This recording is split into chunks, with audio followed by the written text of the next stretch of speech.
তো বন্ধুরা, আমি বর্তমানে আছি তোমাদের সবার প্রিয় অনন্তপুর হাই স্কুল মাঠে। সরস্বতী পুজোতে অনন্তপুর হাই স্কুলকে খুব সুন্দরভাবে সাজানো হয়েছে। যত সম্ভব স্কুল প্রতিষ্ঠাতাদের মূর্তি আমাদের সামনে আছে বর্তমান। সরস্বতী পুজোর দিন 23শে জানুয়ারিও ছিল। বালিতে সুন্দরভাবে নেতাজির মূর্তি এঁকেছে। কে এঁকেছে কমেন্টে জানাবে আমাকে। অমিত, নিতাই, শোভন, শুভ, আদিত্য, এদের সবাইকে ধন্যবাদ আমাকে আমন্ত্রণ জানানোর জন্য। এরা সবাই আমার বন্ধু, এদের সঙ্গে খুব মজা করলাম সরস্বতী পুজোতে। এবারে সরস্বতী পুজোয় ক্লাস 11-এর ছাত্রছাত্রীরা খাওয়ান দাওয়ানে ভলেন্টিয়ার করছে। স্যার ভালো করে বুঝিয়ে দিচ্ছেন কিভাবে সার্ভিস ওয়াশ এসব করতে হবে।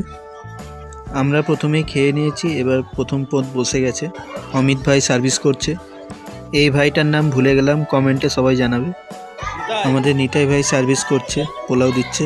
স্যার স্টোর করছেন ভালো। এই স্যারের নাম কি কমেন্টে জানাবেন। এখানে পায়েস স্টোর করা হয়েছে, আর এই রুমে গাইস মিষ্টি স্টোর করা হয়েছে।